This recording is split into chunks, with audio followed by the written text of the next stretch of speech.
So that big storm just rolled through. You step outside, and yep, there are shingles scattered across your yard. Your stomach just drops, right? What do you do now?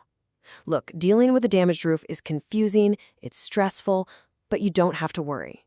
In this explainer, we're going to break it all down step by step and make it simple. But right out of the gate, you've got a decision to make. And honestly, it's a huge one. That very first phone call you make could literally save you thousands of dollars and a massive headache.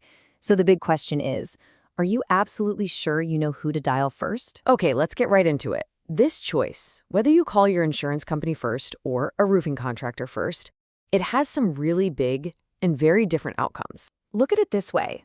If you call your insurer right away, boom, you've officially started a claim. The problem is, if their adjuster comes out and decides the damage isn't bad enough, well, that denial can still get logged on your record.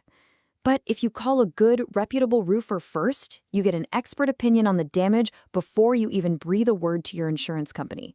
You'll know for sure if you've actually got a solid case. And this is the bottom line, coming straight from a pro in the business. A denied claim, what they call a zero-pay claim, can act like a red flag on your insurance history, and you got absolutely nothing for it. It just goes to show you the risk of making that call before you have all the facts from someone who knows what they're looking at on your roof. So you made the smart choice. You've decided to call a roofer. Awesome. But what does a really thorough, trustworthy inspection actually involve? Let's walk through what you should be looking for. You know, a really complete inspection isn't just about throwing a ladder up against the house. It's more like a three-part investigation. A good roofer starts on the ground, just walking the perimeter, looking for those obvious signs of trouble.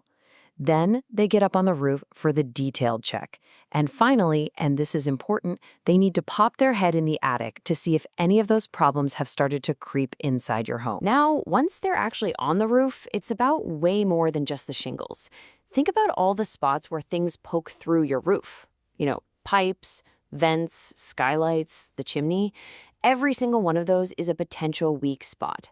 A real pro is going to meticulously check every single one of these, plus the flashings and the edges of the roof, because that's exactly where water just loves to sneak in. Let's zero in on a word you're going to hear a lot: flashing. It sounds technical, but it's pretty simple. It's just the metal pieces that are used to seal the gaps wherever your roof butts up against something else, like a wall or a chimney. It's basically the #1 defense for your roof's most vulnerable spots. And this is precisely why it's so important. You talk to any experienced roofer, and they'll tell you that failed flashing is one of the biggest reasons leaks happen. It's the main source of entry for water. That's why any quality contractor will insist on replacing it during a roof job. It's just not a corner you ever want to cut. All right, last step of the inspection, we move inside. The attic is where you get confirmation. It's where the roof story gets proven true or false. An inspector is hunting for telltale signs of leaks, like water stains or rusty nails, but they're also checking the overall health of the whole system, right? Like, is the ventilation working? Is the insulation doing its job? All of that is crucial for the life of your roof. Okay, so the inspection's done. Your roofer found some stuff. But now we get to a really crucial distinction. What is actual storm damage versus what's just, normal wear and tear? This difference is everything when it comes to whether insurance will pay out. Insurance adjusters don't just eyeball it. They use a very specific, standard method to figure this out. And it all boils down to something called the 100 square foot test. So here's how it works. The adjuster will go up on each main slope of your roof and literally draw a 10 by 10 foot square with chalk.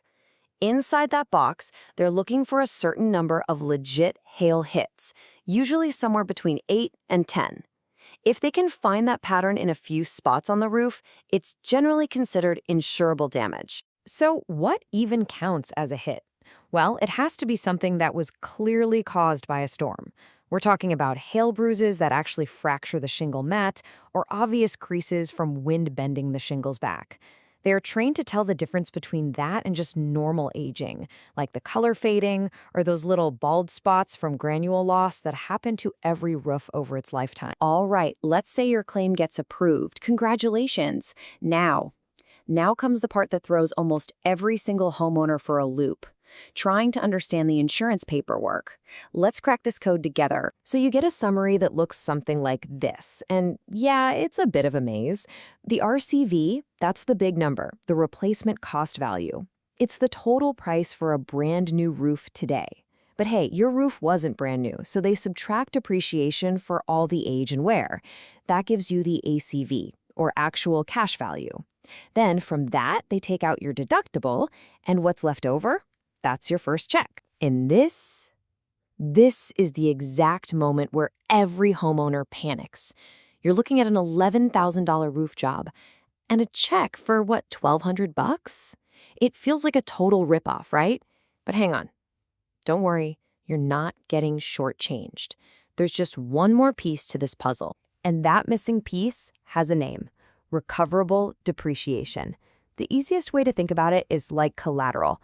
The insurance company holds that money back to make sure you actually get the roof fixed and don't just, take the cash and go to Hawaii. See, it's actually a two-payment process. Once your roofer finishes the work and sends that final invoice to the insurance company, that held back depreciation money gets released. They cut you a second check for that amount. So when you finally put all the pieces together, the math starts to make sense. You've got your deductible. That's your part. You've got that first check, and then you've got the second check with the depreciation. And all three of those pieces add up to cover the total replacement cost. In the end, the only money that should come out of your pocket is your deductible. So next time a big storm hits, you don't have to feel lost or confused. Every roof out there is telling a story of what it's been through. And by understanding this process, you're not just a homeowner waiting for things to happen. You're an informed advocate for your own home. The only question left is, are you prepared to read the story your roof is telling you?